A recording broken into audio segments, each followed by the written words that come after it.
Remember in the movie Batman when the Joker hijacked the news channel and Drake hijacked into ESPN broadcast. This is chess now. This is chess now. Yeah. I thought that was pretty, man. That was That's like, dope. I just love to see rich niggas be petty. Because it just lets me know they got money, but they still human. They're not above the ignorant. They're not above the ignorant, man. No, They're not they just got above more. They just got more money to do what we can't do. I'm trying to tell you, bro, that was so wrong. That was wrong, bro.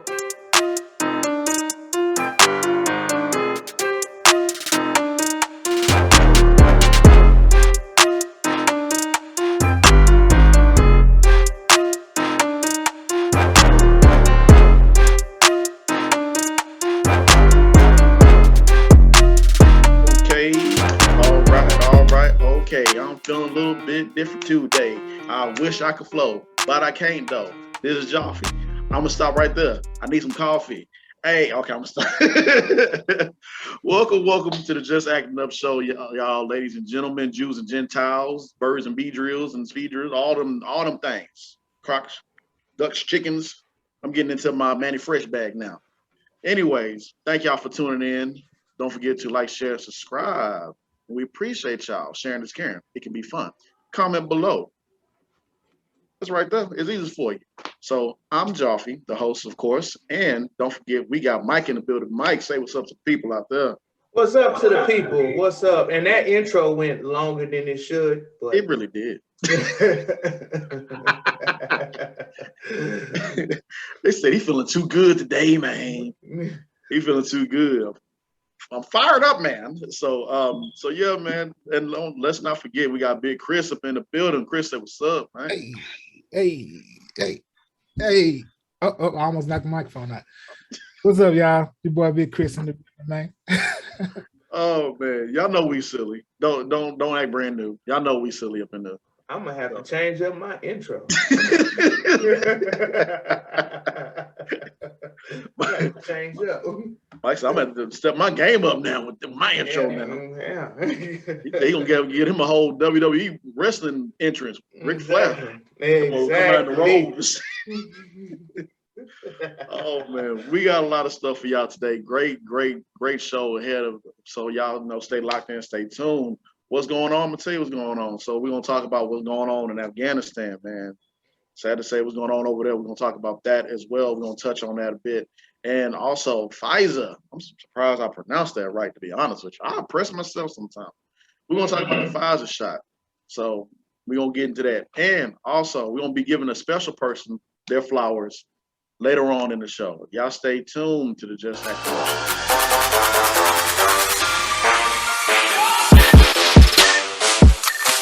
All right, y'all. Welcome to the big stage.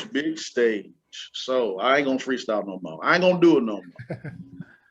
Oh man, I ain't gonna do it no more. So what's going on in Afghanistan? We're gonna go ahead and get into it. So I had to do some more research on it because that's just me being me. I don't like putting out, news that false news, fake news, or whatever, fake news. I don't like doing that. And I also like to get a full story of what's going on, because it's a real sensitive topic. And we do know that they're trying to get the troops out of there. Yes, there have been, lives lost in this process. So hearts and prayers to those who have lost family members in this whole process on both sides. It's a crazy situation. So we're going to keep an eye out on it and see what's going on. Have y'all looked into what's going on over there in Afghanistan? Man, it's crazy over there, man. It's getting deadly for sure. Of course, they had that suicide bomber that killed those 13 servicemen got killed over there. Yeah, I think so. Yeah. It's one of those things where the people of the country, my heart goes out to them, because they're trying to get out of that country because Taliban is just taking over, Yeah. It's a lot of fear. I don't know if you all seen the video where people are so desperate to get out of there, where some people were hanging on to the wheel of the plane when it took off. Yeah. I think like a few people fell off, and you just see their bodies just it fell to their death. It's crazy. Man. Well, as of right now, the U.S. is doing strikes. I'm watching here on this news feed, and yeah, man, it's a sticky situation, but been 20 years been in that fight, and it's just like it's never ending. So I just hope and pray that everyone make it home, and pray for the people that's there. I mean, America really don't have much to complain about, man, because if you don't have to wake up to that every day, Yeah. you're blessed. You know, just like 2 Chainz say, if you wake up this morning, you are already blessed. So Facts. just imagine waking up. You know, I seen a video where they had a kid. They had to give to the soldiers, like they had a baby, and they was giving a baby to the soldiers over the fence, over the U.S. soldiers over the fence. It's like it's chaotic. So Yeah. man, my hearts and prayers to the people out there and our troops, and just pray for peace. Yeah, man. Yeah. It's one of those things, man, where a lot of people overlook. I forgot all about it until somebody mentioned it in conversation. They were talking about how it goes back to, what was it? Reagan was the president that gave Afghanistan all the weapons back in the day. I think so. That's an interesting fact. Now, what's going to be interesting is when the Taliban does, once America does evacuate fully, you know, all those weapons and stuff going to be at their disposal, you know, so they're going to be even more powerful. You're going over there. So it's like, I see a war. I see us getting ready to go to war. Really. Again. Yeah. And it's there's some sad stuff, man. And you know, we always hate to start the show off with this, but you know, it's some topics just become so big that we have no choice but to talk about it. And we have to, you know, give prayers and hope that the people on you know, that's going through it, just we wish them well and blessings and, you know, safety and everything. And I know they said that, you know, Biden has a certain amount of time frame to get them out of there. And for me, just watching some stuff on the news, when there was a reporter there from America and she had her small team and they're, you know, protected by the other, you know, people that are trying to protect them, and you just hear gunshots, bam, going off in the back. So I know that right there is just, and you got to deal with that every day. And a stray bullet can, you know, go any, like, that's just traumatizing and scary. So just, you know, just think about that right there, what they go through every day. So yeah, I don't know what's going to happen with this whole fallout. I just hope that we can make past that, because I'm tired of war. I just want some peace. I'm tired of it. so yeah. So like, once again, hearts and prayers to everybody that's involved, and then with your family on them, and hope you get a chance to check on your family and talk to them and see what's going on. So we'll keep an eye on that. So moving forward, I'm gonna say it again. Pfizer. I said it right, guys. Hooked on Pfizer. And Pfizer. Hooked on phonics be damned. I said that shit. I said that shit. So Pfizer shot has now been FDA approved. I will be getting my shot soon. Next following, well, we shooting this on the 28th, the show, but the week of that you guys are watching, I'm about to get it. Speaking of future tense, what movie is that? With the future, you pass by yourself. Oh, is that Tenet? Is that Tenet? I can't see my former self. I don't know. It's one of those that I almost fell asleep. I can already tell because Tenet. Shout out to the people that did Tenet. I still never finished that movie. Hey man, like I tell people all the time, man. When you watch Tenet, there is no being on your phone, texting real quick and say no. When you watch Tenet, you watch Tenet. You need a dictionary and a thesaurus and Google and Siri. You need Google and Siri. Go after you watch Tenet, y'all. Go and shout out to John David Washington. Everybody that was on that film. Go on YouTube and watch the Easter eggs so you can put 2 and 2 together, so you don't feel like your IQ dropped. But the Pfizer shot is now FDA approved, and people getting real quiet now. Gonna get the shot, or what you gonna do, man? Just the ball's in your court. Well, I mean, I will say this. Someone once told me that they do these things called hospital runs, and where they have to take the inmate there. They work at a prison, so they have to take the inmate to go get they doctor's check or whatever. If they sick, they need to go to the hospital. So she asked, she said, "Hey, all the people that's with COVID, are they all vaccinated people?" And the nurse said no. 99.9 people that's in the hospital right now is unvaccinated people. And at the current hospital by my house, they have tents outside. So, you know, you can take that with a grain of salt because your body is your choice and your choice is your choice and everything. But I do urge people to go and research yourself because you have to, with this situation, you're gonna have to put the phone down and just honestly just make it your business. Really put the social media down and then go and do your business and go check it out. Because there's a lot of stuff that would deter you away from it. But man, just like the same nurse said, they need to have cameras in here and people can really see. Yeah. And even if you are vaccinated, still move like you're not. As far as the caution, move cautiously. Because even though I'm vaccinated, I still move with an air of caution. Because you know you want to slow the spread because you can still catch it, and so it's like for me,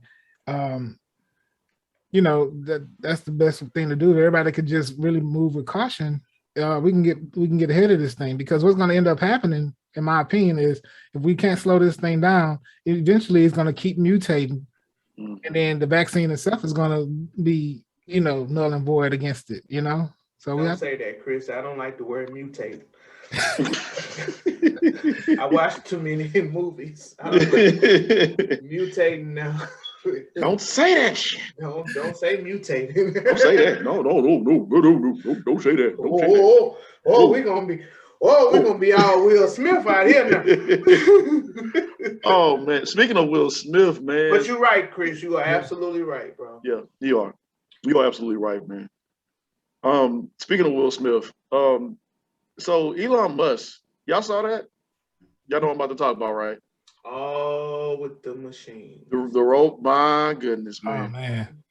So Will Smith posted it on his IG or whatever, because Elon Musk came out and said, we're building these robots, and everybody, yeah, robots. And Will Smith had that picture like,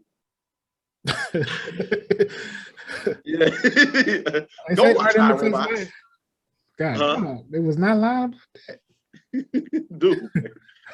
I don't know what's going to. It's funny when you look at these old movies and they say that in year 2014 or 2012 or whatever, we're going to be having flying cars. Flying cars, yeah. And I actually did see one video with a guy who actually made a car that went off the ground. Maybe it was CGI, I don't know, but it looked realistic to me, the airplane and but whatnot. But flying cars and robots and this stuff and that. And I'm just like, man, look, man, I don't know what the world's going to look like when I become gray and old, if the Lord blesses me. Don't make no damn robots that can don't do that.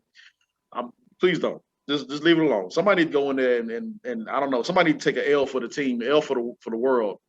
Like the Terminator was it 2, where they had to go in there and Skynet. Prototype. Skynet. Yeah.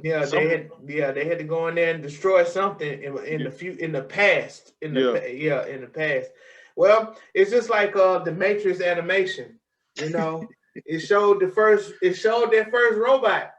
It showed the first robot that killed their owner, and that robot started other robots that started other robots, and then, as Chris used his favorite word, they mutated. So, oh my God. Man. Dude. My son get a gun.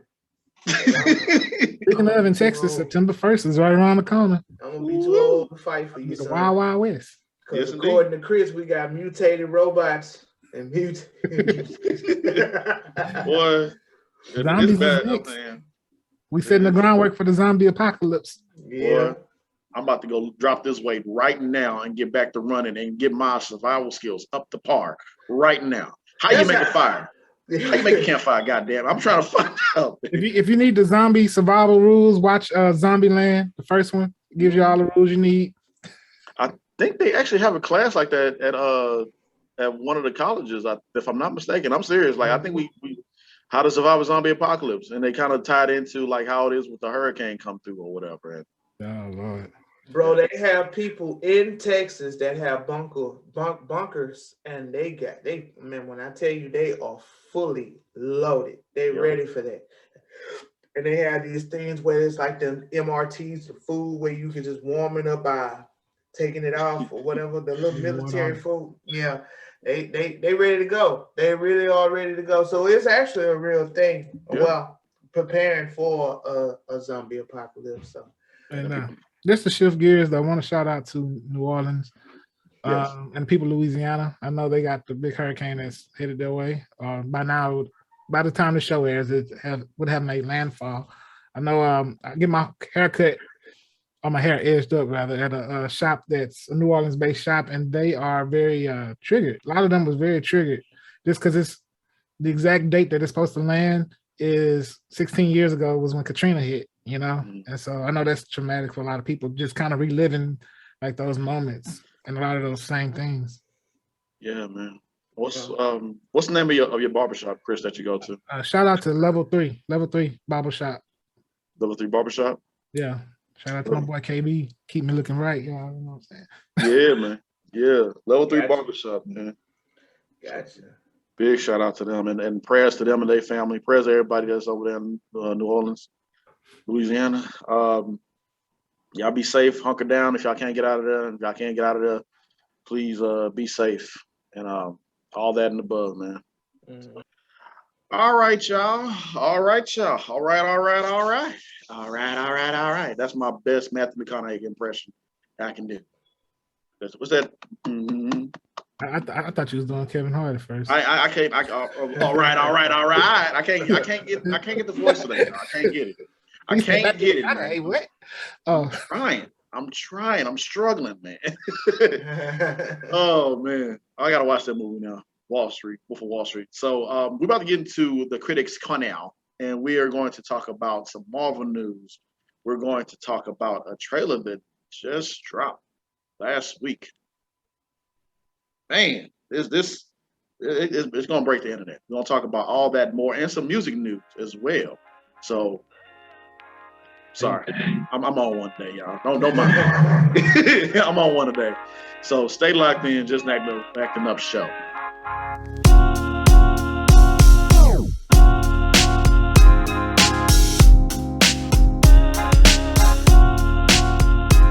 All right, y'all. Let's go ahead and get into the Critics Corner. Let's talk about some Marvel news. So this, I ain't gonna say it's the elephant in the room. Spider in the room. It's Spiderman. Spiderman does whatever a spider can. So hey man, this trailer dropped, and it's crazy because on Joffrey's VIP room, like, share, comment, and subscribe on Joffrey's VIP room. That's your plug. So we talked about that. We had a panel about it with some great guests on there. So appreciate the guests that came on that show and talked about the trailer that dropped. And I was just talking about how somebody, I don't know who it was in this text, tweet, cancel culture world where everything is shared on social media, somebody took their phone, I guess, and got the sneak peek of the trailer. And then they uploaded it online and it leaked. And then everybody went crazy trying to watch it. I didn't get a chance to watch it. My homeboy sent it to me, and when you click on the video, it said copyright. You can barely see it. You can barely see it. And so I was like, you know what? I kind of am glad that I didn't see it. I want to, see it or whatever. And right before I laid my head down to sleep, praise the Lord, my soul to keep. If I shall die, my soul shall. All that. So somebody hit me up and said, the trailer dropped. What trailer? Spider-Man trailer. Shut up. Look at your phone. Bam, right there. Yep. Gave us everything. Everything in life. Dude, how y'all felt about that trailer? Man, it was everything. It was everything. I am ready for it to come. I mean, is it December yet? It was, but I'm like, I want to see more. I want to see more.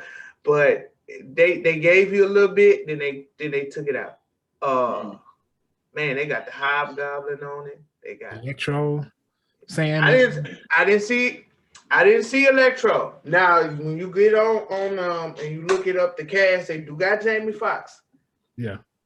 I seen it was Electro was in there. Him and Sandman was in the same scene. Cause I watched a breakdown, another breakdown as well. And I did not see that. See, Chris, you gonna make Hobgoblin, yeah. Dr. Octopus. You gonna make Everybody and their mom in there. You was in Spider-Man? Come on through. Everybody in there. But they didn't show us the actual Spider-Mans other than the main Spider-Man, which is Tom Holland. Yeah. I think they're gonna wait for that. Yeah, clearly they want to. But then also there was another because when I say people have looked at this up and down, one of the scenes also in the trailer was at, I think it was like some place called Feast, something which is where the Miles Morales character was based at too. Yeah. Like people thinking they'll have a real life version of Miles Morales. Yeah. In this one as well, which would be dope. I would love. I'm looking forward to it, man. I'm looking forward to it. Now you see, that is everything. I know one trailer breakdown on YouTube that I wanted to sit down and actually watch before I click it. They said that this could be Venom. I didn't catch that one. Because Venom is a part of Sony, and Sony is Spider-Man, so it's not that far apart. And then there has been rumors that somehow, some way they're going to bring Venom into the MCU. I don't know how true that is. They got MCU rumors popping up every day. But yeah. But you know what? The internet is so ruthless. I got to give the internet their props. Because I seen this meme and it said, everybody who's in Spider-Man, the new Spider-Man trailer, except for one person. Y'all know who's missing. I was like, who? Uncle Ben. I was like, oh. That's messed up. That's messed up. That's messed up.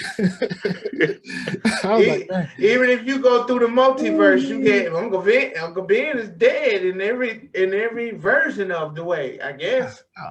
Dude, that's messed up, man. And we talked about that on the show as well too. We said, man, look, between Batman and Spider-Man, we don't need to have any more origin stories until we dead and gone. And they can reboot it, because every time Bruce have a moment, when them pearls drop, when his mama died, when you see some pearls drop, Bruce having a moment. When you do a Spider-Man movie, Uncle Ben just comes in and he says little words of wisdom and he died. Leave these people alone, man. They already got enough trauma going on, man. I think that's why I like this version of Spider-Man the best, because we already know the whole Uncle Ben story. We've seen it a million times. Yeah. We don't need to replay it. Right. And with him, we don't have to replay it. And it gives us a new story of Spider-Man, a fresh take on Spider-Man that we haven't seen before. Kind of like, just like, what's the show? Lois and Superman. That's on the CW. Yeah. That show gives us a fresh take on a story we've never heard of from Superman, because we ain't got to deal with him coming down, finding his. We already did all that. This is a whole new story where they got a family and, they got twin boys, so that's why I dig it. Exactly. That's just like watching Mufasa die 1,000 times. Right. My God. See this again?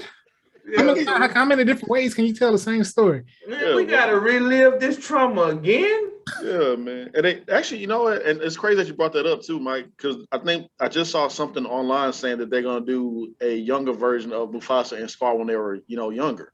Oh, that would be that would be fire. Yeah. I'm not gonna lie, because I always felt like, how did Mufasa became Mufasa? Like. Watch people. You know what? I know what they're gonna do. They're gonna make Mufasa a jerk. Yeah, they'll make Mufasa a jerk. They're gonna say, "I see why Scar killed him, man." they gonna flip the whole thing. Or maybe what was his wife's name? Was it Lala? Narabi? Narabi or something Mufasa's like that? wife. Yeah, I think it was Narabi or something like that. It was Narabi, because when Scar was standing on the Pride Rock after he took over, he said, Narabi. See, maybe he didn't get chose, and that's why he went bitter. There you go. As soon as he killed Mufasa, what happened? He was like, Yeah. I can't stand, but she was like, nah, I ain't rocking with you like that. And you know, I think there is a book out there that shows them when they were younger and what happened, the whole process, if I'm not mistaken. And you know what's crazy about it? Like if you want to get really, really into it, here is my Discovery Channel moment of today, kids. So if that would have went down for real, like in real life, the lioness would have been running everything. Because what's going on is that, so you see how Mufasa is the light version of, he lighter, Scar is darker. Right. The female lioness, they love the darker skin, you know, lions because they feel that's more masculine. Mm-hmm. So they would have X'd off Mufasa, like he would have got, you know, thrown to the side.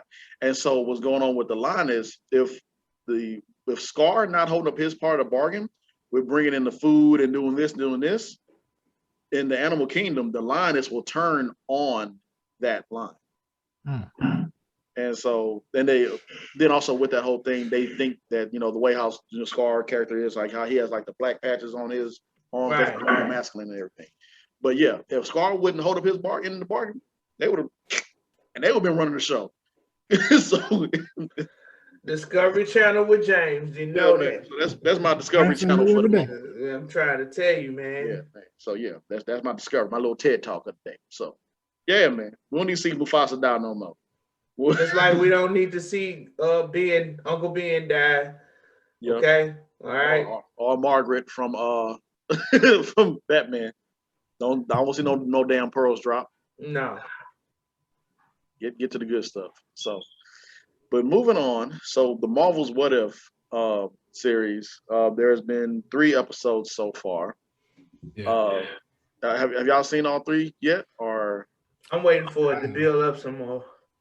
Gotcha. Yeah. I'm tired of Marvel and they're stressful in the episode, and then you gotta wait all the way to next week. I ain't gonna spoil it fully for you, but like last week's episode, it just say what was it? T'Challa was a better Star-Lord than Star-Lord. He was.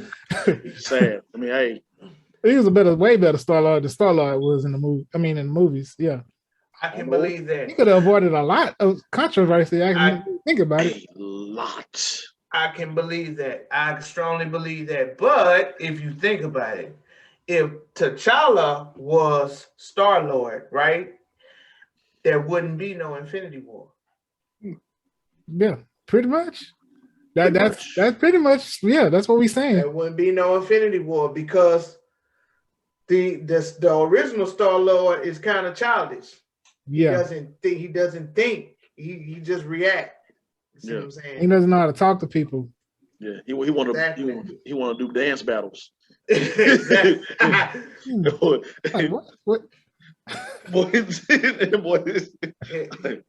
Like, what type of superhero are you? Exactly. Oh my gosh, that was classic. That was classic.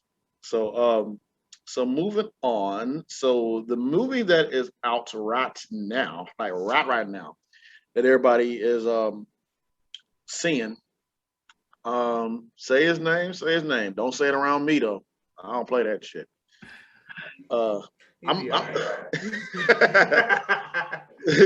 Candyman. What's going on, Candyman? Candy. Oh man, we've been running that joke to the ground. Oh my boy. Say what's up, Candyman. I don't know, Candyman. Terrence Howard with man. Candyman, man. He should have got asked for a role in that. He need to find a way how to get paid off of that right there. He really do. Like, yeah, that was funny. Yeah. He need to find a way. 1 million or something views. That was funny. You need to find a way to get paid off of that, Terrence Howard. And don't forget that we told you so. So I don't know. That's between you and whoever else. But anyway, so C-Man or Sherman, his I'm gonna call him Sherman because I don't want to get attacked. So I know y'all haven't seen it yet. I've seen it. I watched it. I don't want to spoil it for anybody, but there are like a lot of people online bashing it. Go see it for yourself. Mm-hmm. Just go see it for yourself. I'll leave it at that. It's good. To me and my family, when we went to see it, I enjoyed it. So it's good storytelling. And watch out for this, watch out for that. Easter eggs or whatever. Watch the film. Tell me what you think about it. You know, it's pretty much nothing that can stop me from watching it because I have literally stalked this movie from just rumors of Jordan Peele was going to have a hand in it. And this was after Us, like right after Us, I started Googling Candyman, you know, because I saw that rumor. So long story short, man, and with all of the going back, it was supposed to be released this date, and COVID came and then messed up the release date, and messed up the release date again. And before you know it, it's August the 27th. Hey, nothing's going to stop me from going to go watch this movie. I'm going to watch it tonight with the family, and hey man, I'm gonna enjoy it. I don't worry about no reviews or whatever because they might not see what you see, and they might not like what you like. So at the end of the day, man, just go watch it. Just go watch it. If you are 80s baby, or even if you are 90s baby, you know that this is it. This is, you know, this is the hard movie for us because we don't have a Freddy Krueger or Jason or Mike Myers or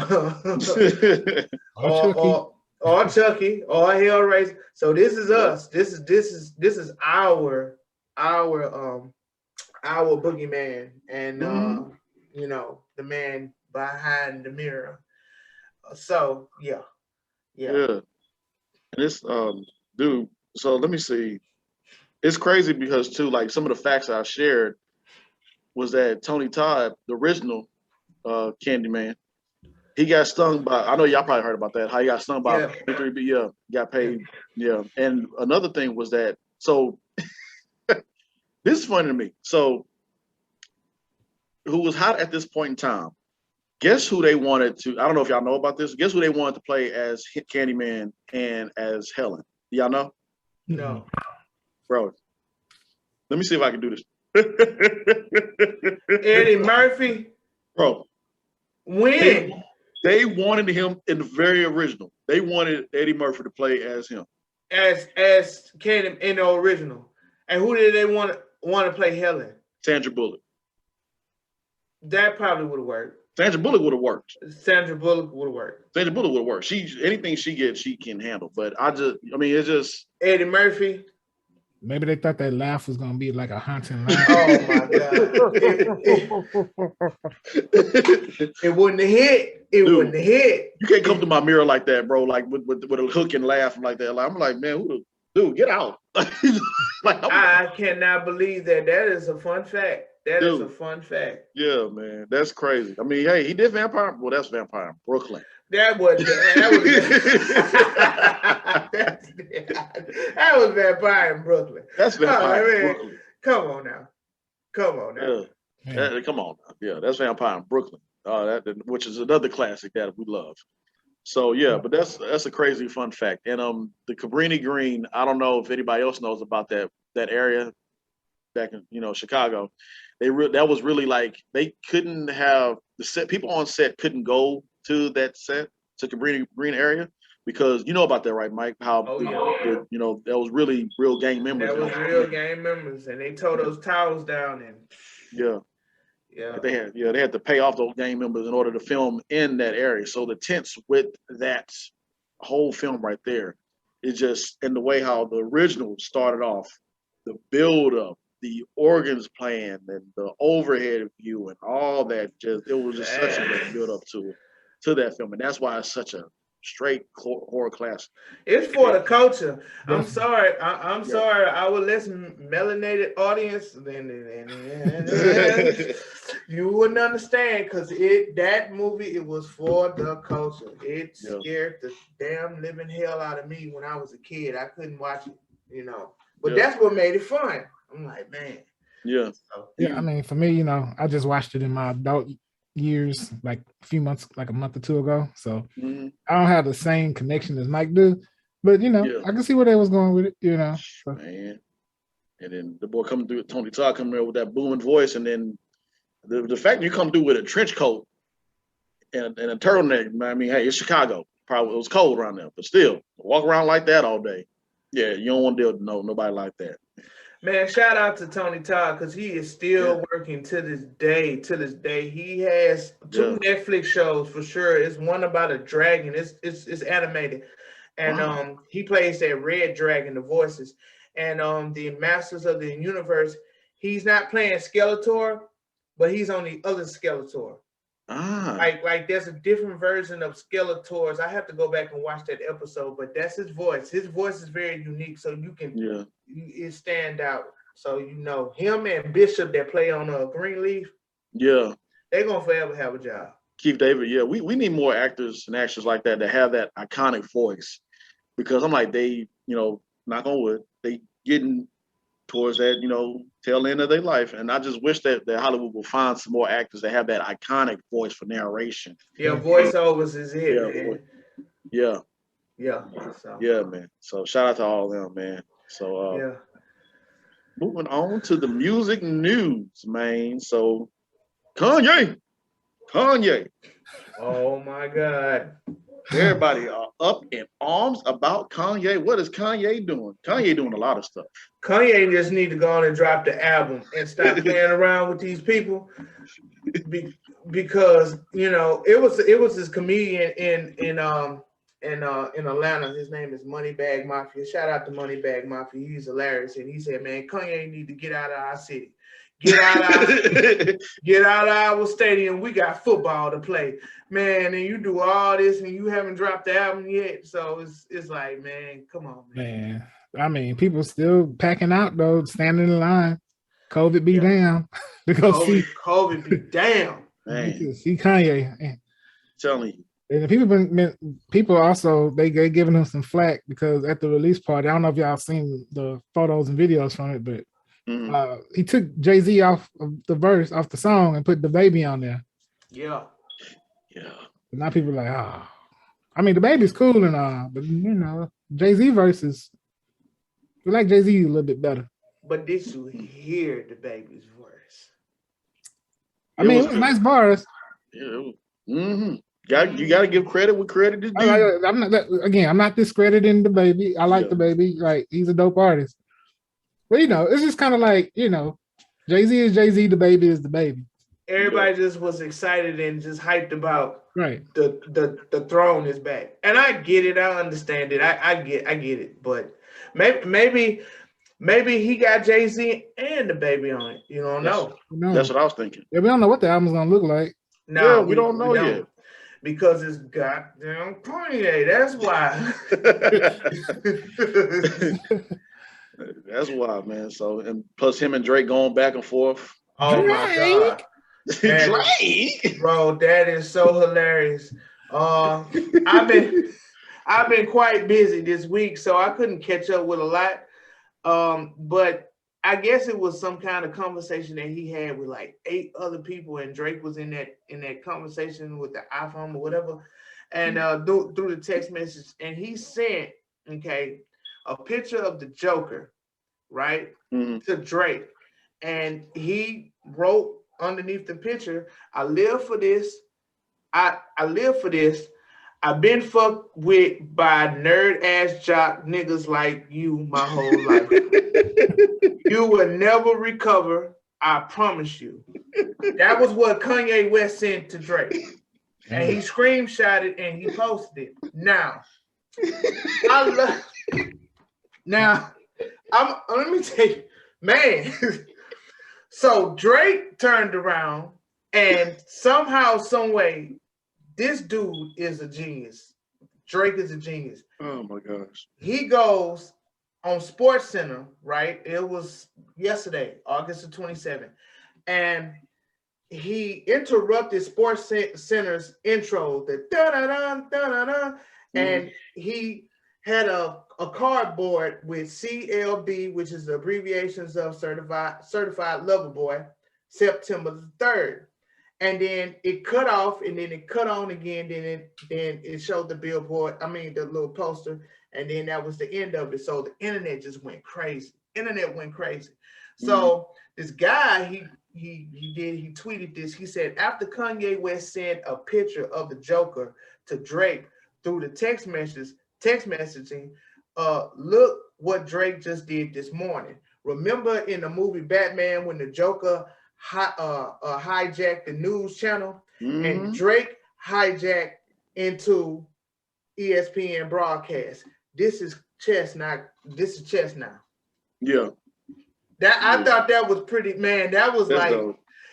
I just love to see rich niggas be petty. Because it just lets me know they got money, but they still human. They're not above the ignorant. They're not above the ignorant, man. No, They're not just got above the they just got more money to do what we can't do.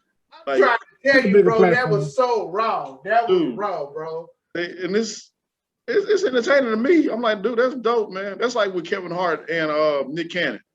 Like Kevin Hart put he put Nick Cannon's phone number on the billboard. And I'm like, then it's just his phone haven't stopped ringing. I'm like, you're not gonna change the number? I'm like, dude, just these level of pettiness, bro. So just 09 0988.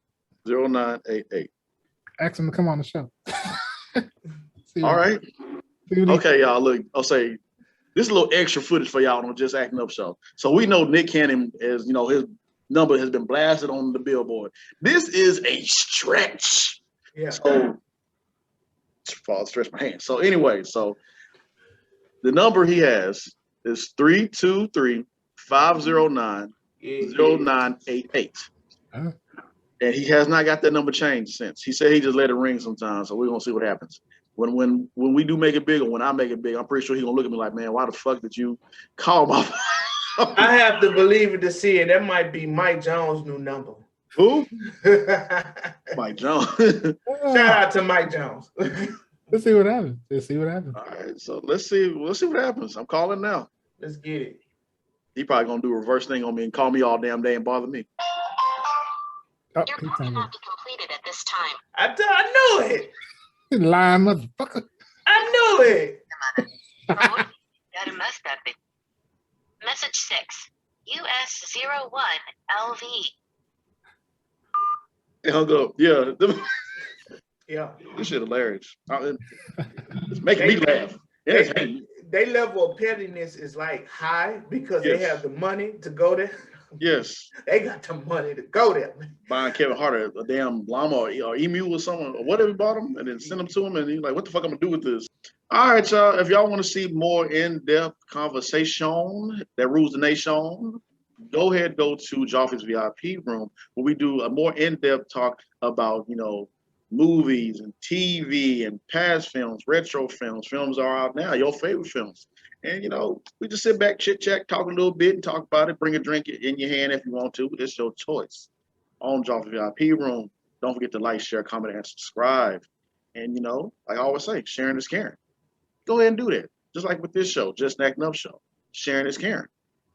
Hit that bell button and click all on the notifications. So that way when we upload more content, you can see us and you can hear us, laugh with us, talk with us. We want to hear what you want to talk about. Like, share, comment, and subscribe. So with that being said, we're going to go to the other side of the Just Acting Up Show. Coming to our, what is this? What are we going next to? We got a great interview coming up. We got an amazing interview. So you guys don't want to miss it. We got a treat for you. We got a treat for you. Stay tuned. Stay tuned. Stay tuned. Stay Acting Up Show. Stay like it.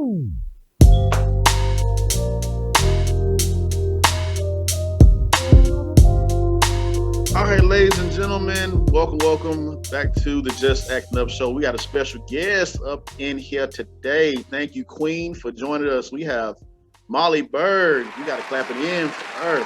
Oh, wow. Yes. Thank you. And done. Oh my gosh. So Molly, once again, thank you for waking up bright and early, like the orange juice, to join us. Appreciate you. Absolutely. When you have kids, it's just a thing you do. So it's all good. My pleasure. Oh my God. So wait, so how many kids do you, is it 2 kids or how many? Yeah, I got 2 kids. They're really spread apart. So my oldest is 11 and then I have a little guy who's 3.5. Gotcha. Oh. So he's like my alarm clock every day.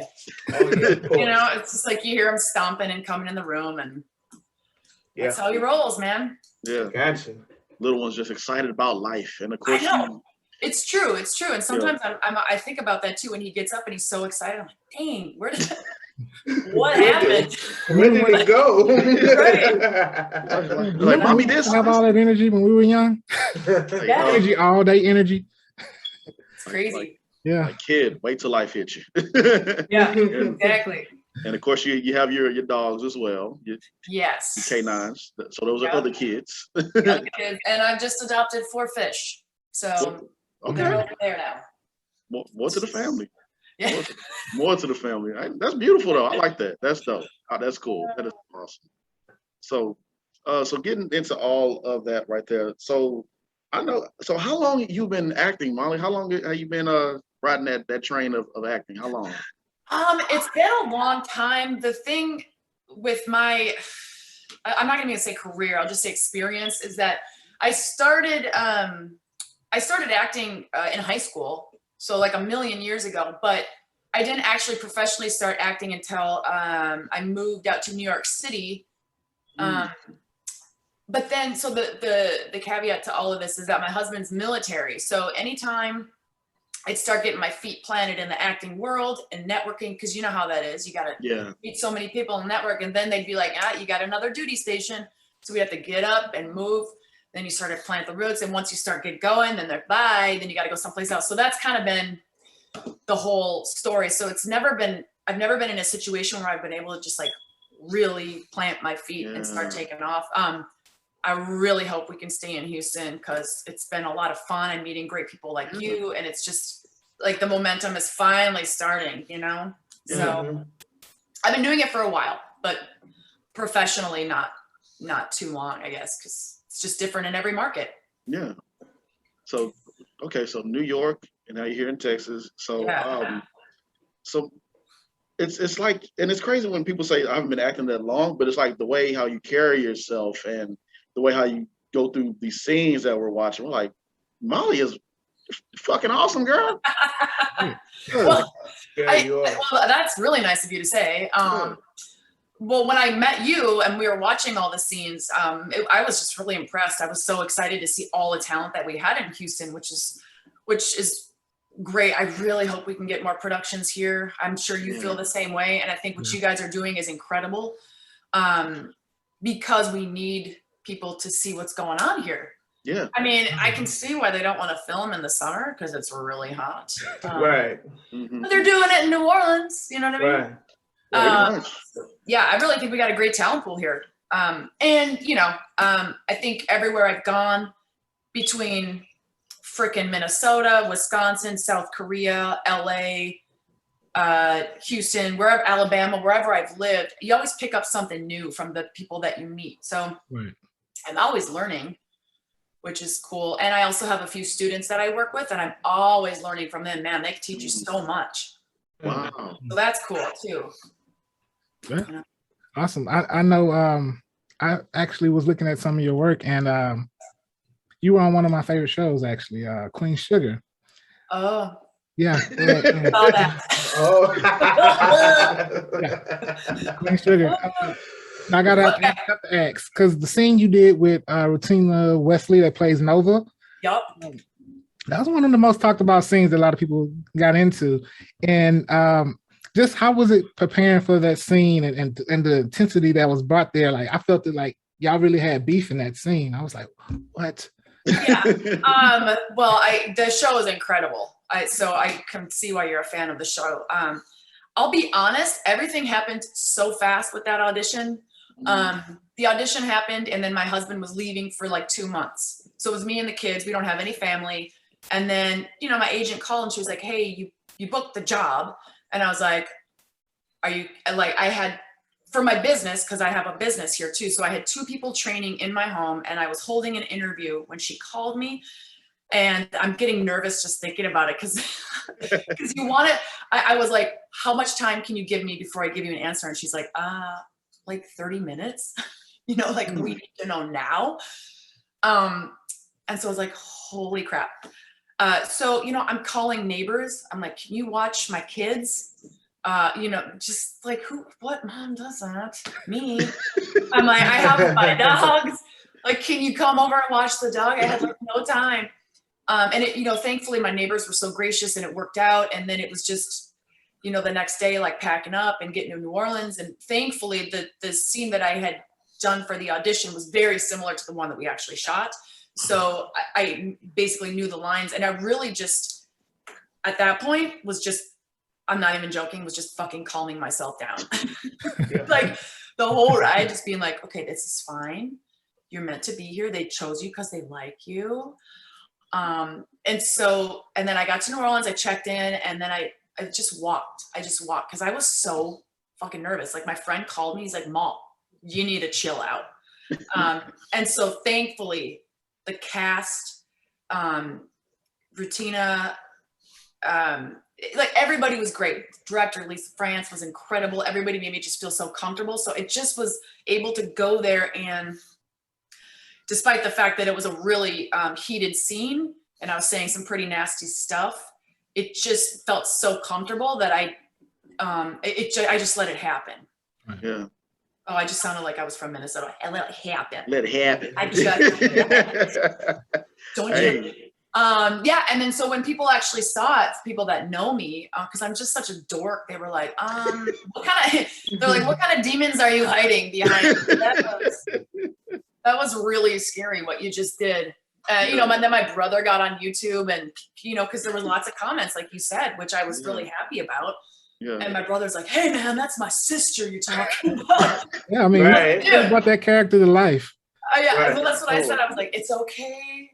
I'm pretty sure they don't like her. They would try to be okay with me, Yeah. So. Right.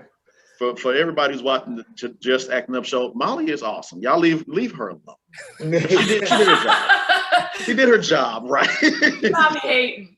Which brings me to my question about your range, because you go from that, and then I saw the comedic things that you was doing. It's like, wow, you could turn it on and turn it off. Yeah. That's funny you say that, because I always considered myself a comedic actor. When I was in high school, I was, I'm 5'10". I mean, people think I'm 5'11", so I'm tall. I'm a big person. Like legit, like I was like a big girl. So, and so the only way I started in theater, which is a very comfortable place to be. If you feel out of place, go in a theater. That's your family.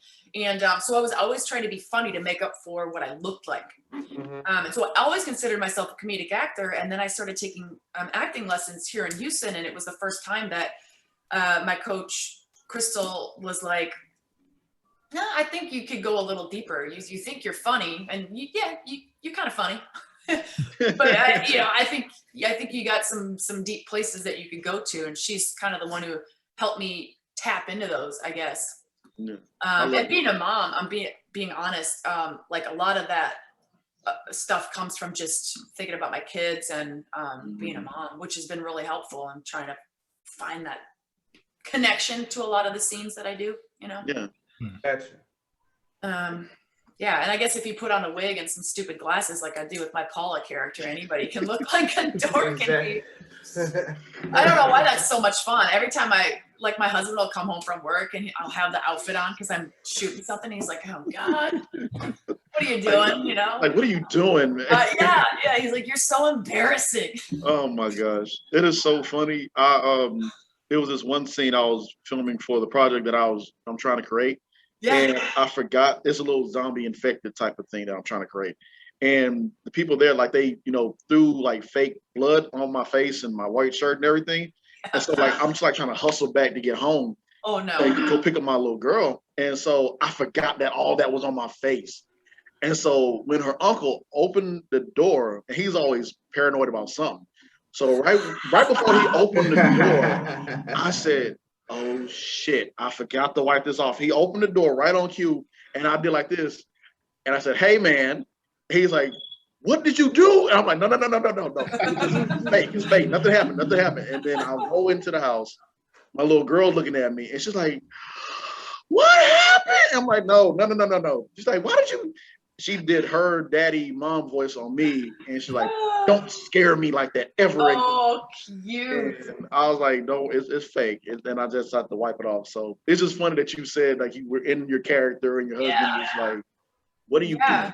You're like, "Don't worry, I'm just a grown adult acting like an idiot. It's fine." And having fun with it. How old is your daughter? She's 9. She's 9. Oh yeah, that's so cute. Yeah. So are you for your project right now? Are you still able to shoot stuff because of all the regulations and mandates, or not mandates, I guess, but the COVID and everything? Yeah, that word. Yeah. Yeah. Well, we put everything on hold, on pause for right now, so I can really finish out the script the right way, and we're aiming for September to see who all can be a part of it or what we can do, who I can pitch it to, because I think I really have something that's really good, that's different than the regular zombie infected apocalypse type of thing. And so we'll see what happens. And from the people that are a part of it, whenever I tell them about it, they're like, that's what brings them into it, because it's not just a regular old kill, stab, and survive. It's a little bit more survival into it. And getting your Michael Jackson Thriller on and stuff. It's a little bit more to it than that makes it stand out from the regular, effective thing. So. Oh, I love it. Oh, thank you. So let me ask you, Molly, do you have a favorite genre that you like to act in? Like I seen you kick some butt on Walker, and Walker. Yeah, I like that. Do you like comedy, drama? I don't. I feel honestly when it comes to comedy, if I'm doing like my own sketches and that kind of thing, I can get really comfortable if I'm writing it, or if I've worked with people to write my own stuff, I get real comfortable, and then I feel like I can improvise better. I'm more free to just be an idiot or be silly or just I have no problem making an ass out of myself. I have no problem. Now, the one thing I could not do, I don't know how people do this, are the friggin' prank shows. Oh, like where you're pretending to. I can't do that. I would feel so bad to do that. Have you guys ever done anything like that before? Anyone? No, not yet. No. Yeah, that's like too close to real that I can't. Yeah. They're funny to watch, and they're uncomfortable. I could never do that. Yeah. But then when it comes to like the serious stuff, I would say the dramatic. That's when it needs to be, for me, more structured. I've had to have worked on the scene quite heavily, just because it feels a little. It's more challenging for me, I think. Gotcha. Yeah. Gotcha. There was some stunts involved in that scene. Yeah. So did you have to go through training? Because me and James is a part of stunt training, and I hate it. Oh, that's badass though. I didn't know you guys did that. Yeah. They go ahead. But they make us run. That's why I hate it. Oh, running. Running. Oh, that's hilarious. Well, you know what? I didn't know that there were stunts in it when I had the scene. I mean, the way the scene was written, it was like, oh, she runs and she knocks something over, and I was like, yeah, I can handle that. And then when I got to wardrobe, they were like, oh, have you met your stunt double yet? And I was like, what? What is that again? Like a stunt double? And I was like, no, that's odd. And then I get there and they're like, so I had a stunt double. Wow. And so I did most of it. She helped run me through the stuff and showed me how to do it correctly. I got a little banged and bruised up, which I was like super proud of. I was like, yeah, she really kicked me here. Check the scars right here, man. Yeah, I felt pretty cool about that. But like when she actually got tackled against the van, that's when they used the professionals. So, but yeah, I did get to do most of it, and it was weird to have a stunt double. It was weird to do stunts. I mean, she did the hard and cool stuff, but yeah. I had one of my students, she was like, we watched you, and all I could think was hair, because when I'm running, that's all you see. Right. It's just my hair flapping in the wind. This is She's like, I think that's Molly. But it was another cast and crew that were just everybody was just so nice on both experiences. Yeah. So no, I didn't mind doing the stunts. I think that's hilarious that you guys don't like it because of the running. Because of the running. I'm good with it, but it's just the fact that, because like back in high school, I used to run track, and so everybody look at you now like, you used to run track? Like, yeah, I was actually in shape and smaller and had the hair and all that. And hair. Yeah, all that. I was there. Yes, like, and so it's like when you know what you used to be able to do back in your prime, the teenage years. And then when you start getting of age, like, oh, I got a job. Oh, I got kids. Oh, man, I don't want to hurt myself. We got to do all this. Yeah. So it's fun. I have fun doing it. But it's just that running. It's a different type. I don't. I have 2 left feet and they both are flat. So you just run in circles. You just that's keep going. That is it. So God bless my son because he inherited that. Somebody get Mike again, man. Oh my God. I have yet to make it to the stunt training class. On the way though. On the way. That's cool. Do you guys take those? They're local? Yeah, they actually are.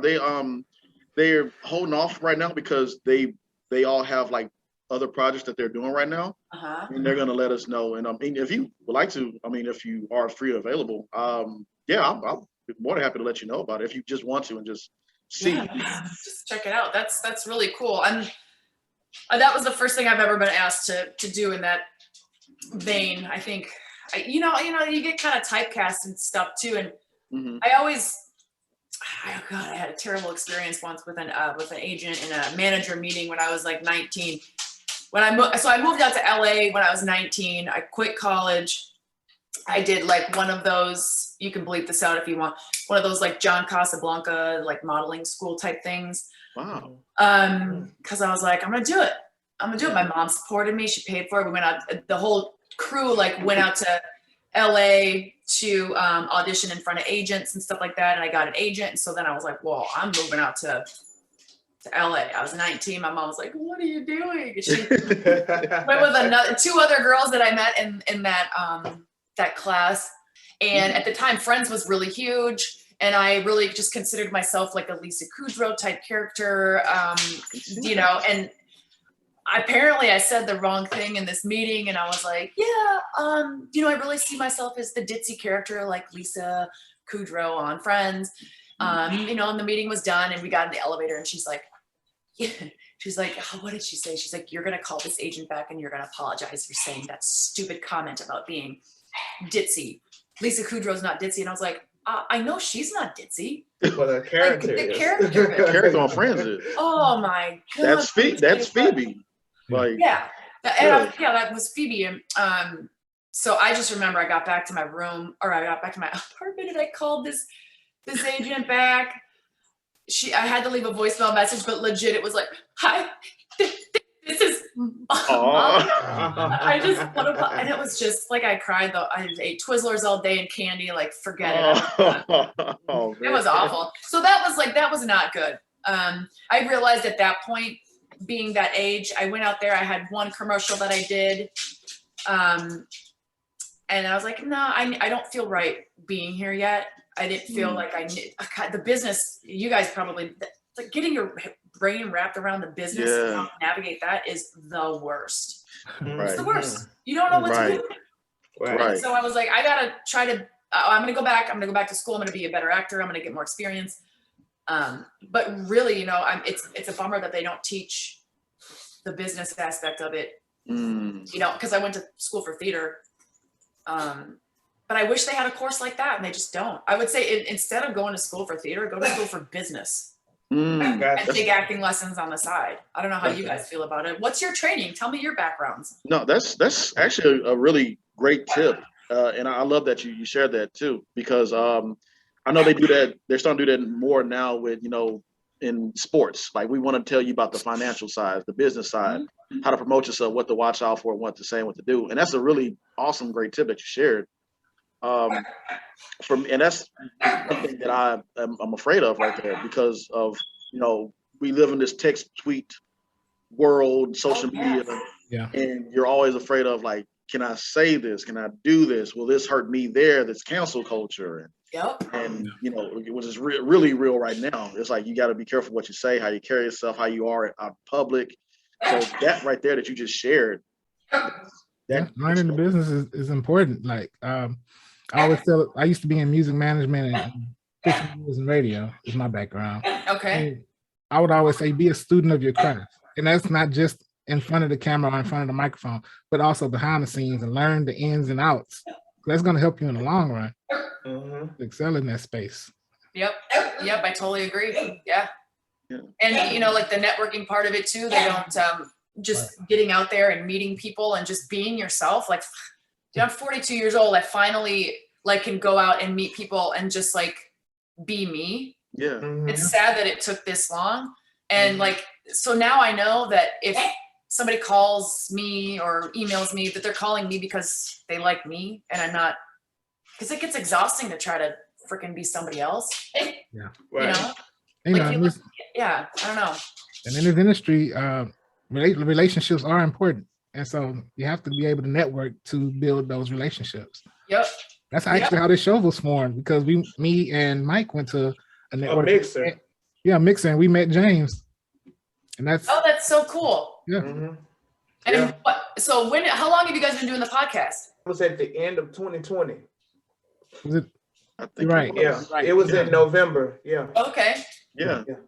And that's that's it. And like same thing like how you were saying, like just build up those relationships with people. And because I know you said it can be exhausting being somewhere else with somebody else. Because like I don't know how people do what's the Meisner and staying in character, being that, you know, all day. I'm like, I can do that, but it's exhausting. It's I'm tired of put on the charade of, you know, who they think that I am. And you know, I want to just relax and, you know, drink a beer or whatever, hang out with my friends and just relax and just chill out and just have a conversation like we're having now.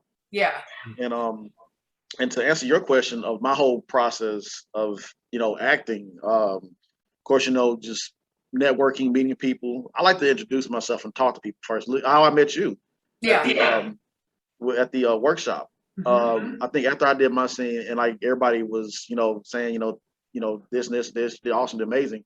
And I saw you, I think you were sitting on the ledge. Yep. Yeah. And you like said, good job, whatever. I'm like, oh, thank you. And I love like meeting people and talking to them and getting to know them. And I couldn't get a chance to talk to everybody. And so like, because I had to go be on set. That was like 5 minutes down the street from where we were at. So I was like, you know, switch off my clothes, go back. And then I had to, you know, run to the store, pick this up, and I had to drive all the way back to where, you know, where the workshop was being held, because I left my backpack there. Oh no. And I was like, shit, I gotta be on set at this certain time. And then when I finally got the set, because it's like 5 minutes down the street from where we were at, but it was like time was cutting close. And so I was like, man, everybody was so cool. And I'm like, man, who's that? I'm like, man, who's that person that was on the ledge? Like, she was really cool. I'm like, everybody was awesome. I'm like, damn, man. And then, you know, I start reaching out to Crystal and everybody else and start networking and meeting them. I'm like, Molly. I'm like, hey, Molly's awesome. And then, you know, that's how it just all flowed, just connection and just talking to people, getting to know people. And and it was just, here we are now. So no, that was a really cool experience. And the other thing you kind of mentioned is that people were saying, you know, good job and great work. And the other thing I found too that's kind of disheartening in this business is that people have a really hard time complimenting other people. Yes, they do. It's such a tough road the way it is. Like, why can't we just like, you know, you don't have to go on and on and on, you know, but like, just be kind to other people. And if you see an opportunity where like you're working on a project that you think somebody might be good in, like, let them know. Like, I don't know. I don't know. Do you find that too, that it seems like it's really difficult for people to be kind and like lift people up? You're like, no. What I've seen in my years in the entertainment field and media, it definitely is tough for people to compliment each other. Where I feel the best experiences though are when you are positive and uplifting each other, and I see those people do the best, you know, because they're supportive and they have and they support each other, and so they can build together. Yep. Yeah, I think those are the most successful people. Yeah, absolutely. You know. Yeah. in your earlier stages, to go back, how did you prepare for like an audition in your early stages of acting? Early stages, like if we're talking, what are we talking, theater in high school? Or like, see, on camera stuff, I didn't really start until I lived in Alabama, because the military brought us to Dothan, Alabama. If you're probably not familiar, it's a smaller place. You know, there's a military base there, an Enterprise. And there was one talent agency there, and she's still there, and she's still kicking ass. She's great, rare quality models and talent. And I was like, well, maybe I'll get an agent. There really wasn't any theater around. And so that's the first time I did it. And honestly, okay, so what was my process for auditions? It's so different than it is today, for sure. Okay. Honestly, and this is so green, it was really about memorizing. It's how I did theater. It was just memorizing the lines. It wasn't about, I'm not going to get into it, but like how I do a different scene. It's like, say these lines this way. And then like you'd see it on my sheet. I'd mark it like, okay, now there's an inflection here, and that's how I'm going to say it every time. Which is so completely different how I shut up, Jack, do it now. He's agreeing with you. Yeah, that's what she does. That's what she does. Yes. And she did he's my little cheerleader down here. Oh, yeah. But yeah, it was honest to God, just memorizing my lines. And it didn't involve any listening like we do now. It didn't involve, I would always do a backstory. I'd come up with like pages and pages of a backstory, because that's how I did it in theater. And I'm not saying any of this is right. I'm not saying any of it's wrong. This is how I did it. Right. But it has changed. So yeah, like memorization. And then can I just tell you how nervous I get right now to do live auditions? Absolutely. Because I'm so used to doing the self-tape. In person, yeah. Yeah. Oh my God, you'd think I've never auditioned before the way I shake and freaking.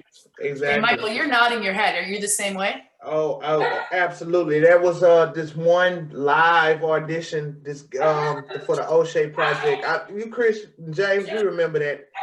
They went to go audition. And they was like, "Well, Mike, you can go do it too." I'm like, "No, no." And I set that one back. Like I'm like, no, I'm good. But then when I sent my my headshot, and he asked me to come right now, start shooting right now, and he put me on the spot. So they like with no audition, nothing. Oh my gosh, that was the most. Yeah, I can't explain it. I was just. It felt like Dr. Strange hit me in the chest and my body just but we ended up having to do a reshoot because I didn't have much energy in the first one, and they brought it out of me. They brought it out of me, man, and I cried and everything. I talk about it a lot because that was my first of everything. And my wife, she was there at the premiere. She was like, wow. And then I sent it to a couple of other guys, and it was like, I didn't know that you had that in you. And I honestly didn't know I had it in me neither. But back to what you said about compliments, and they brought it out of me. And as it was coming out, they saw it and they like, that's good. You know, if you had people that was around you to not compliment you, you wouldn't know. For sure. Exactly. Yeah. So. Oh, I love that's a great story. You just kind of got like thrown into it, and sometimes it's like that sink or swim thing. You just everything's just going and going, and yeah. I mean, I don't know. It's such an interesting process. Like I learn something new every time I'm on set. I'm very much an observer when I'm on set. I don't ever think I'm the smartest one in the room because I'm always trying to watch people and like mentally take notes about what's going on. And I don't know why I went on that tangent, but yeah, that's a great story, and I love it. I want to see that scene. Oh, I'll send it to you. Yeah, I want to see it. Yeah, post it on our page. We'll send it to you. Okay, that's great. That's great. He did an amazing, phenomenal job, and I'm just like that too. Like it was. So I've been, like my 4th, 5th year acting, but I always been. I have a story where I got baptism through fire with how my stage fright. How I I had it at one point, but then at a younger age, it is what it is. And now when I'm on stage or in front of camera, I'm just go. I do have my nervous moments, but I trick my mind to myself. I'm just excited to perform for everyone. So, but with the compliment thing that you were saying, that everybody gets like, you know, friends and whoever else would say, hey, you did really good. And now like in that back part of my mind, I'm like, am I? I don't know. No, I just leave it up to the audience. Like, do y'all think I'm good or great or whatever? And they're like, yeah. Yeah. Okay, good. Yeah. So, that's funny you say that, because my mom was always my biggest, and still is my biggest fan. You know, she's always supportive. And like, I can look back when I was doing theater in high school, and you know, that's a little bit, you know, you start at the bottom and you work your way up to the top. So 9th grade, you're just like, my very first theater thing I ever did, I was in a children's show in high school, and I was a dancing flower because I came from a dance background. So I was a dancing flower, and I shared one line with 3 other girls. So that was my shining, you know, that was my thing. And then, you know, then the next year I started getting a little bigger roles. And then the next year I was leads. And, you know, but my mom was always like, you're great, you're so good. And I'd get awards in school. And I've looked back on some of those videos. do you cringe a bit? Yeah, you cringe like a little bit, like you know, some of the again, my comfort zone was the comedic roles and the musicals, but then I look back on some of the dramatic stuff that I did, not so good. That's fine, you know, I was young, whatever, but you know, yeah, again, I'm like, what's cool is my husband, I love him, he'll be totally honest. And he'll tell me if he thinks things were good or, yeah, they were pretty good. You did good. I'm glad you booked the job, you know? Yeah. You know, because that's the other truth too, is like, not everybody that you see on television or in the movies are the best actor. They just fit the persona maybe the best, or they knew the casting director. Like you know, there's so many ways to book things. You're not always the best, you know? Yeah. Which is sad. there's so many great actors then that just aren't, you know, getting work. Right. You're just thankful and grateful and blessed that you are chosen out of many few.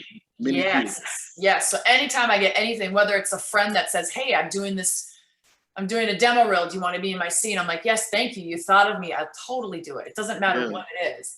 It's always a compliment. That is so awesome, man. I know there's a reason why I should get off my diet. I want to talk more about your business. Yeah. Donut junkie. Donut junkie. Oh my gosh. Yeah. It's what is it? Okay, so here's my elevator pitch. Donut Junkie is mobile mini donut catering. So we make and serve hot, fresh mini donuts on site at private parties. Nice. So you don't show up and have a donut that's just been sitting there. We'll take our little mini donut machine. We take it to your event. It's usually weddings, but it could be birthday party, showers, yada, yada, yada. And we turn on our fryer and little tiny hot donuts pop out and you get to eat them hot and fresh. So that's we travel. We're based out of the Woodlands, the Conroe area, but we travel to Houston, Galveston. We've gone to Corpus Christi, wherever we'll travel. So that's Donut Junkie for you. That is awesome.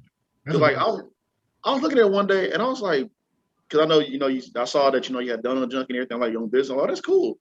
And he said parties and birthdays. I'm like, wait, what type of donut shop is this? Like y'all just having the time of y'all lives and just enjoying life. Like, that was cool. Yeah, it's a lot of fun. It started in 2011, if I'm right, when we lived in South Korea.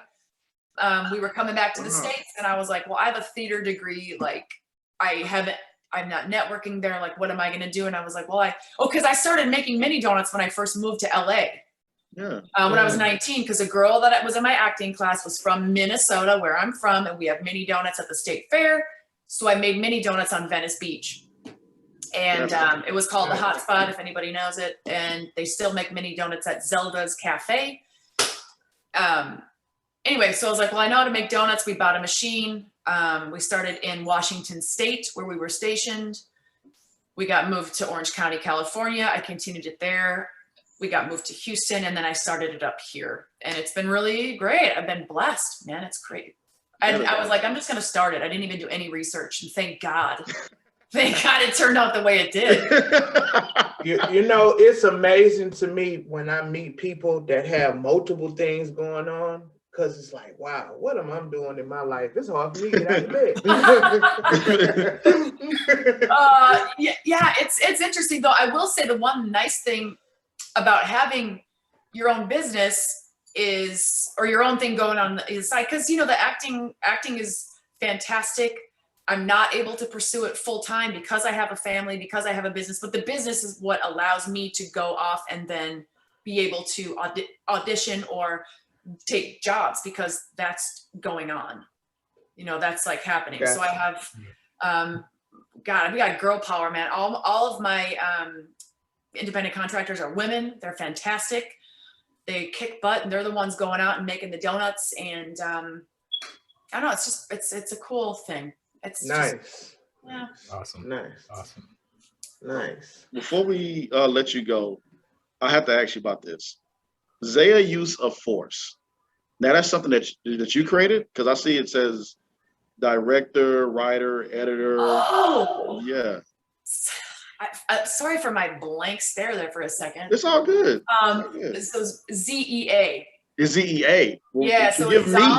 You said Zaya. I was like, who is yeah. So forgive me for mispronouncing. Because I'm about to ask you, is it Zaya or is it Zia? I want to talk to you about that and your zombie thing, because it's the Zombie Enforcement Agency, and so it's a post-apocalyptic take on what happens after the zombie apocalypse. Wow. And you get my character's name is Tracy Jean. And she's from the South. No offense to people in the South, but she's just an ass whoop kicking gal who just comes in with all guns and blazing. She just wants to take care of these zombies. And I mean, she's just anyway, but it's basically just about these group of misfits that come together, and they're the ones now who are contracted to get rid of these zombies and inject them with this potion to turn them back to normal. And just all hell breaks loose. It's a TV. We've been trying to pitch this to people for years. Yeah. We'll have to chat, since you have the zombie thing going on as well. I want to hear about your project. And that's awesome. Yeah. I like that, and that I love that. Yeah, it's definitely. Is yours a comedy, or is it more drama action? I took the Quentin Tarantino route, where it's dramedy. So it's drama, but it's some comedy with it, because I just feel that's how my life is. You know, that's how my life is. Very dramatic moments, but you still laugh at it because you're like, oh, that's kind of dark, but that's funny. Currently. Oh, that's yeah. Dude, that's the world that we're living in right now. Like, it's so serious every freaking day. Like, you have to find those moments to laugh at the dumbest shit. You have to. Yeah, you have to. You got to, because it would drive you insane. Yeah, and that's how I take my life. Like, early 30s, I'm just like, all right, that's what's going on. Okay. you just have to, man, because it'll, like Mike was saying, it'll drive you crazy if you let it. And so I really pray and hope that that you guys get that pitch to somebody, because that just sounds that's different. I like that. It's awesome. Yeah, I appreciate that. Well, thanks for looking into it. You guys sure did your research. Wait. Well, yes. We are professionals. We are professionals. But before we leave, I know we said this like 3 times, but this is the last question of the day. You know what you're like? You're like those aerobics instructors that's like, okay, this is the last one we're doing. Last one. And then they do like 10 more, and you're like, fuck. God. I'm just kidding. Earlier in our episodes, I raised the question of who had the best Super Bowl performance between Michael Jackson and Prince. And just so happenly, you are from Minnesota, and he boy. has a Purple Rain t-shirt on. Yes, he does. I'm just gonna let that sit right there. No disrespect to Prince. I love Prince, but I think Michael had the better Super Bowl performance. I'm gonna have to table this question because I would have to go back and watch the performances. Oh my gosh. But oh man, they're both so fucking so yeah. just their oh man. And that, I don't know what. Yeah, you know what? Once again, God came down from heaven and made it rain. Actually, rain when he was singing "Purple Rain," and the light hit the water, and it actually was purple rain. Okay, you know what? I just got goosebumps. I'm not kidding. Yeah. It's gonna leave that right there. Okay, I'm gonna leave that right there with this close up on my goosebumps. All the goosebumps right there. All of it right All there. of them. All of them in their glory. Oh my gosh. Molly, you have been a joy, like always. I'm thankful and grateful that the universe and God allowed us to align with each other and meet one another. Yes. Thank you, Queen, so much for everything. And I know you got the dog adoption that I see you post I see you post about that. So yeah, I'm an animal lover too, so you know. Yeah. Gotta treat those without voices well, and you know. Yeah. Whether it's kids, elderly, senior, dogs, whatever. Anyway. Where can people follow you if they want to follow you online? Let's see. Instagram is Molly Berg 1, because apparently there's somebody else with my name. Actually, I think she's a musician. Molly Berg 1. Facebook is Molly Berg. My website, I mean, if you want to, it's Molly K Berg. So those are the three places you can find me. And my Instagram and Facebook is family and acting stuff, and like we were talking about the cancel stuff. I post really inappropriate things. My last post was a picture of my dog's turd that looked like cock and balls. So if that offends you, I apologize. Sorry. The turd was incredible, and I couldn't help it. It was funny. Well, you've been warned, so. Yes. We warned you. She said she was sorry beforehand. So yeah, that's right. That's up to everyone else. Oh my gosh. Molly, thank you so much again. Thank you. Absolutely.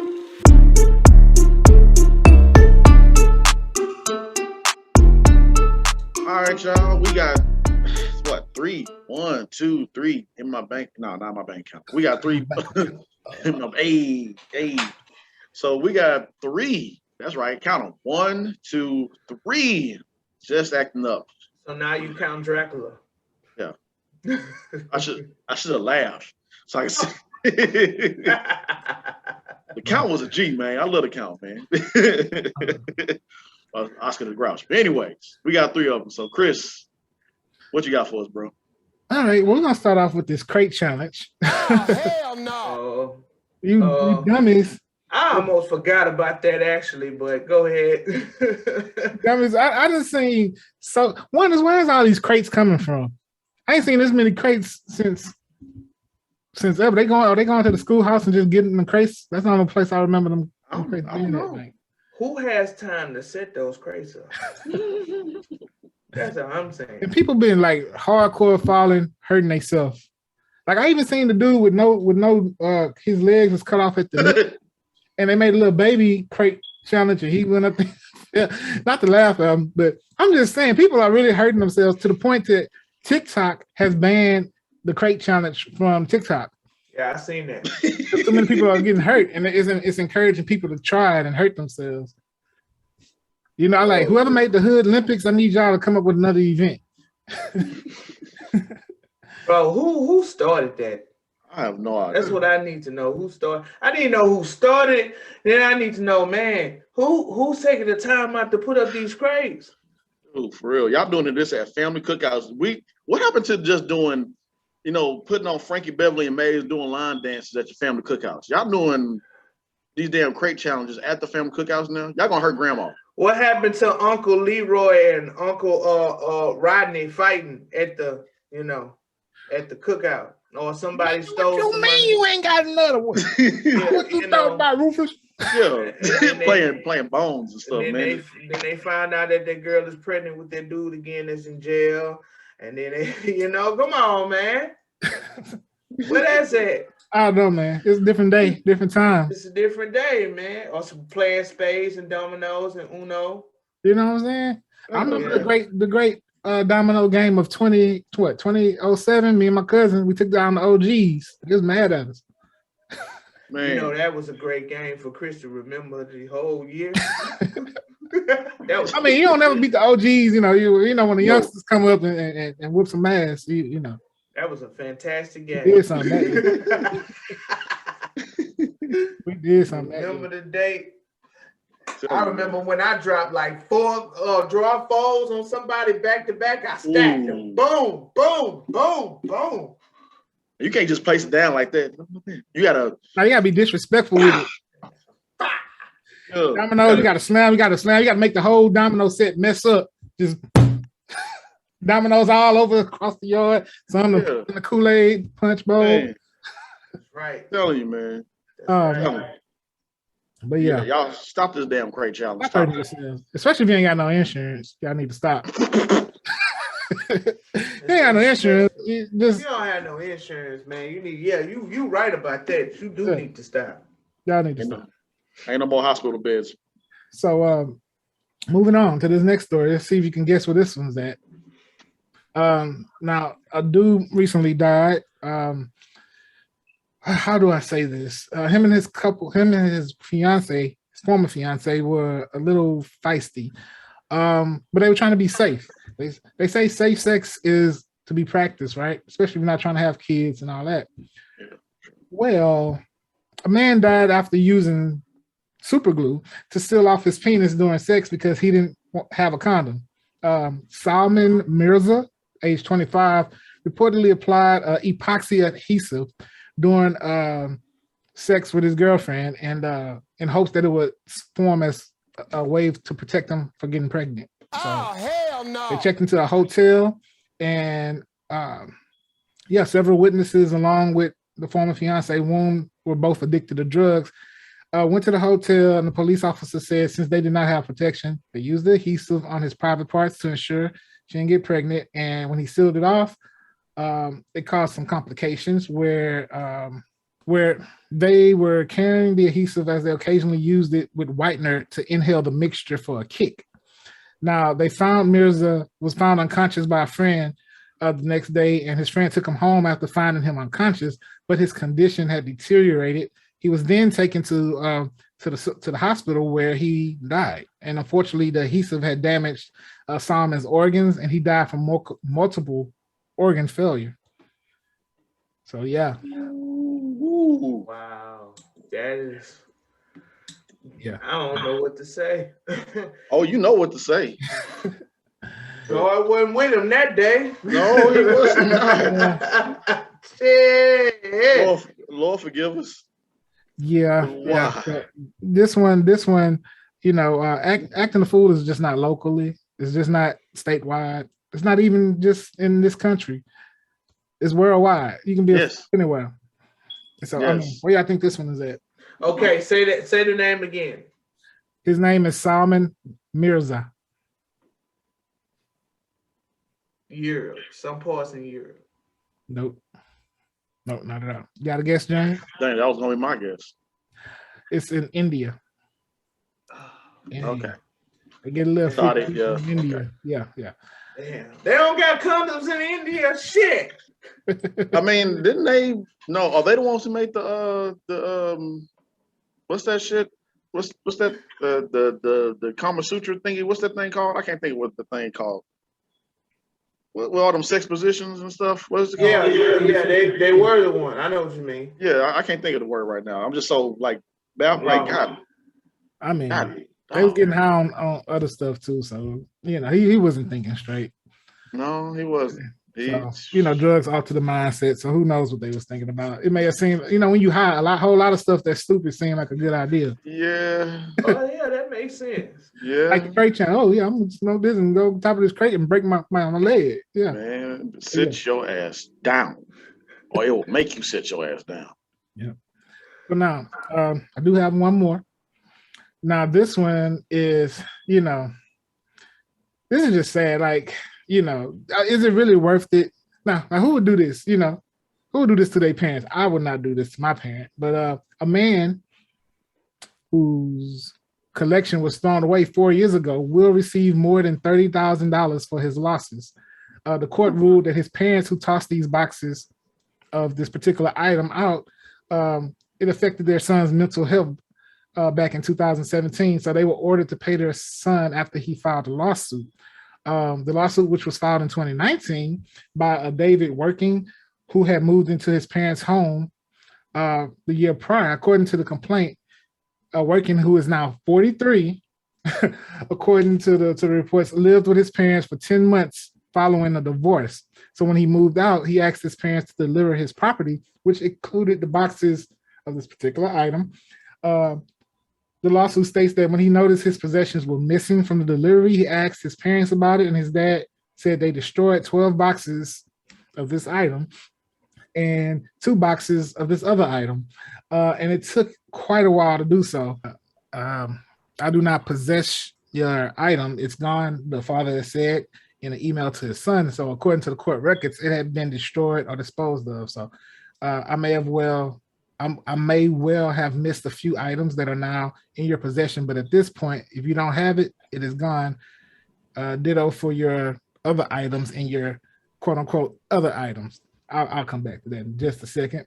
So Working said his collection was worth more than $25,000, but his attorney requested triple that amount when filing the lawsuit in May 2019. So the district judge, U.S. District Judge Paul Maloney, made his ruling in December, siding with the son. There is no question that the destroyed property was David's property. Maloney said, according to the Associated Press, defendants repeatedly admitted that they destroyed the property.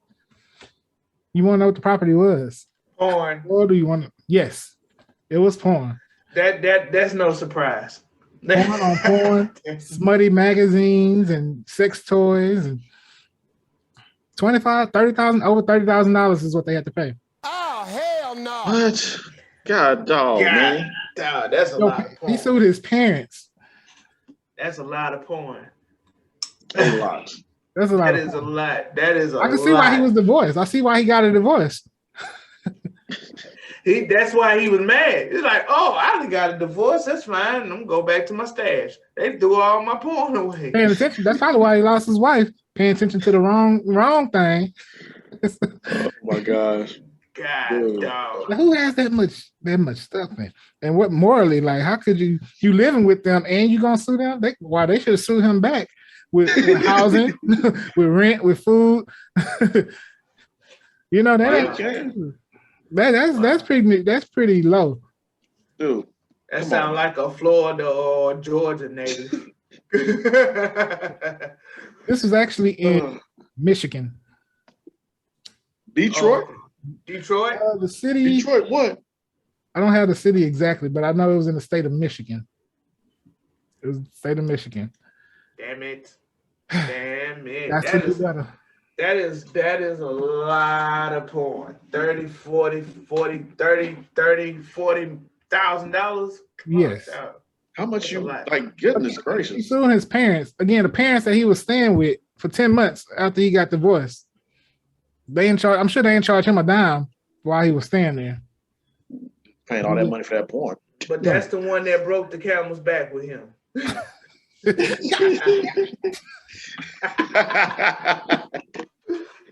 was the last straw. Mom, Dad, you threw away my porn. That was the last straw. Get out of my room. You didn't tell me about Taco Tuesday. I was fine with that. I come home and I see these boxes thrown away. Oh my gosh. Well, it is what it is.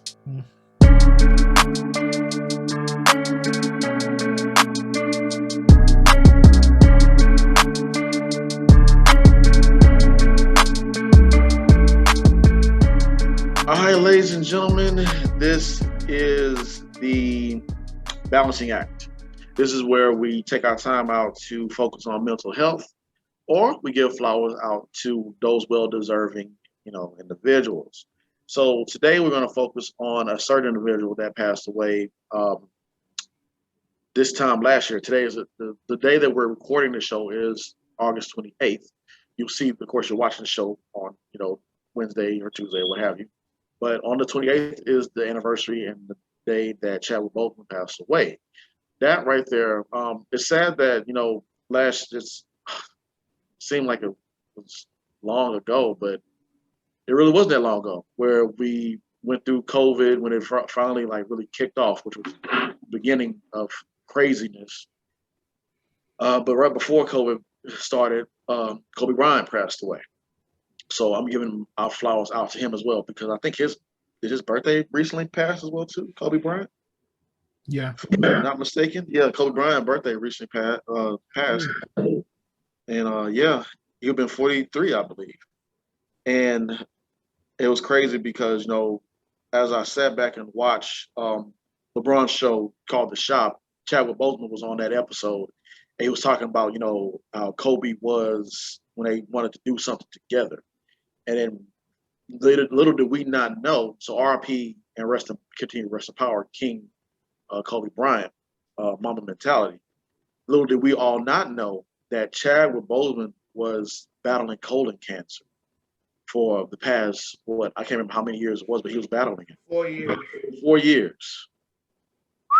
Oh, man. And so he passed away on August 28th, and it was a real emotional time for me because, when you see celebrity deaths, they hit you, but for this one, for me, it really hit me pretty hard because that's when I got diagnosed with COVID during the July 4th weekend, and then I was, I had my moment, and then when I was just now starting to feel good, and then boom, Chadwick Boseman hit. He passed away from colon cancer, and he was like, even though I didn't meet the man, and I know everybody say but you ain't know that person, but no, that person had a special place in your heart because of who they were and how they carried themselves, what they did, and how they helped others in, not only their work and their craft, but others all around. Chadwick was not only going, performing on stage, performing on the screen, doing work behind the scenes. He was going to hospitals and, talking to kids that was going through cancer or that were sick and terminally ill. And to know that he did all of that, and they opened up, his own Chadwick Boseman, I think his own thing that he got going on at Howard University. They, honored him in that way, and he, got married finally, and he finally worked with, with Denzel Washington, who paid for him to go to Howard University. We know that whole story, and for him to do all of that while being sick. It's just, you can't help but congratulate that man and give him flowers for what he did. So that speech that he did when he presented Denzel his award, they have those awards where they, acknowledge others for the hard work they've done. And you can find us on YouTube where Chadwick came up and talked, and he said, let those who have given water be watered. So Chadwick, from, you being in the other world, thank you for everything that you have done. We give you flowers. We water you. We thank you for everything you've done, from not only, James Brown get on up, from the things that you've done in Howard University, from the things that you've done on Ma Rainey's Black Bottom, for being in the Marvel What If series, to being in everything, and just you more than Black Panther. You are Chadwick Boseman, and we appreciate you. Thank you. Rest in power, King. Wakanda fell.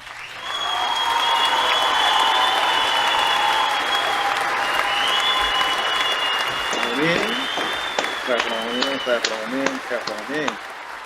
Woo, another great show in the books, man. Oh my gosh. So wow. Just wow. Just wow. That's all. We told y'all, you got bigger and better coming. Just wow. Grind don't stop. Grind don't stop. Man. I remember when we had Ursula Renee on there. Shout out to Ursula from the O'Shea and everything else Ursula does. She working. Shout out to Ursula. When we had her on the show, we told ourselves that we mentioned to her saying that, you know, when you start off on something, you never really get a chance because of the world that we live in. We just going fast. And we don't really take time out for ourselves as human beings to sit back and marvel at what we do.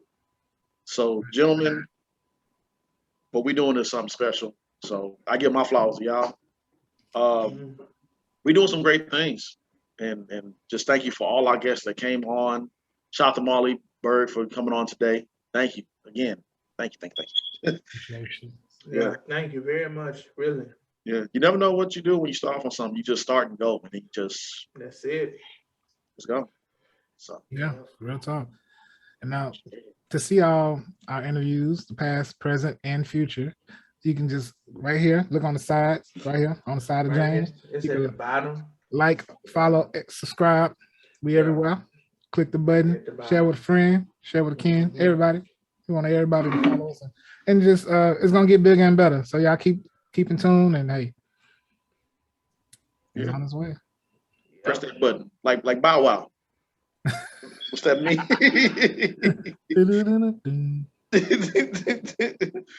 Press the button. A little bit ashy, so excuse me.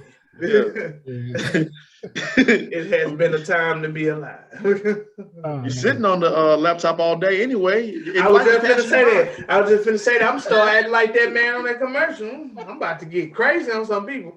And you sitting on the laptop every day, you see that bell button and you ain't pressing it. And then he just walks away like, God. I'm about to walk off on that. No, yeah, he just walks away like that. Like I'm subscribing. Yeah. Please subscribe. I'm about to subscribe to the channel, bro. Yeah. Why you don't want to? Yeah, why you don't want to subscribe? It don't cost you nothing. It's free. It's free.